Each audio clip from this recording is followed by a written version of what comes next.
نبی پاک صلی اللہ علیہ وسلم کے صحابی حضرت تمیم داری رضی اللہ تعالیٰ عنہ فرماتے میں حضور کے ساتھ تھا، ایک جگہ کھڑے تھے، ہم بہت سارے صحابہ تھے، ایک اونٹ دوڑا دوڑا آیا، اس نے نہ پہلے حضور کے قدم چومے، پھر کان میں کچھ کہا اونٹ نے،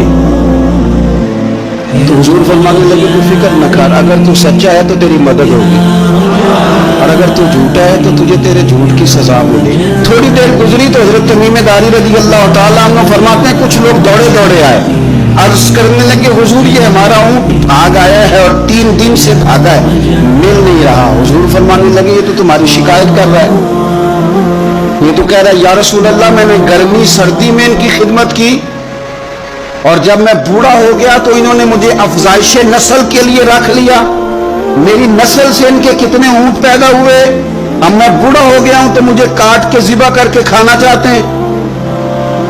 اس نے کان میں کہا، حضور نے ترجمہ کہہ کے بتایا، کریم رسول فرمانے لگے بولو تم کیا کہتے ہو؟ کہنے لگے سونیا جی جس نے جو آپ کو بتایا نا بالکل ہی سچ بتایا۔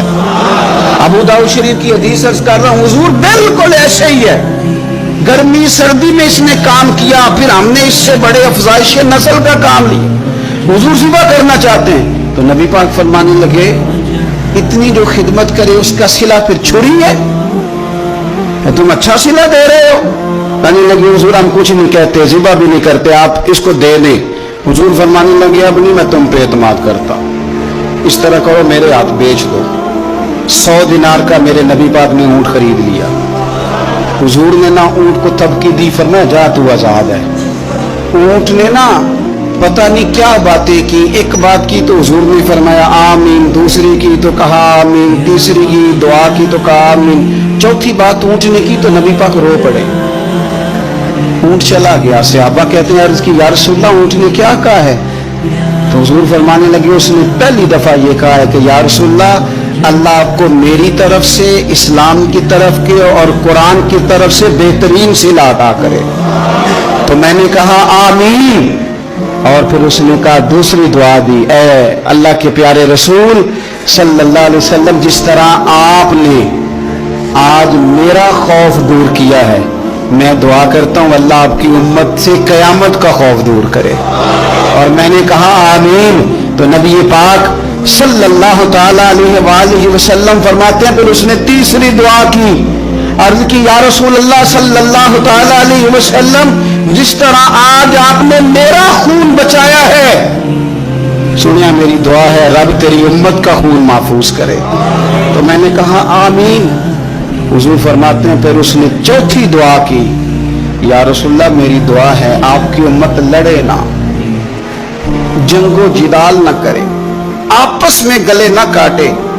تو حضور فرماتے ہیں میں نے آمین بھی کہا اور میں رو بھی پڑا، اس لیے کہ یہ دعا میں نے اپنے رب کریم سے مانگی تھی کہ اے اللہ میرے امتی لڑے نہیں، آپس میں لڑے نہیں۔ تو یارو بچے لڑتے ہیں تو کیا باپ خوش ہوتا ہے؟ وہ تو پریشان ہوتا ہے، روتا ہے، میری امت لڑے نہ۔ تو میرے رب کریم نے فرمایا محبوب یہ دعا مجھ سے نہ مانگیے، یہ خدا کی حکمت کا تقاضا ہے، یہ لڑیں گے۔ تو نبی پاک صلی اللہ علیہ وسلم فرماتے ہیں جب لڑائی کی بات کی تو میں نے پھر اس وقت میں عبدیدہ ہو گیا، میں رو پڑا، یہ نازک مسئلہ ہے، تکلیف والا ہے کہ یہ لڑیں گے، کچھ لوگ فرقے بنا لیں گے، الگ عقیدے گھڑ لیں گے اور سچے سچے مسلمانوں سے لڑیں گے۔ میرے بھائی یاد رکھ لیں کہ رسول پاک تو جانور اندھیرے میں ڈوب جائے تو نکال دیتے ہیں، تو امتی کیوں کہیں اور روشنی تلاش کرتا پھرتا ہے؟ وہ روز کہے کہ ماہ مدینہ اپنی تجلی عطا کرے۔ یہ ڈھلتی چاندنی تو پہر 2 پہر کی ہے،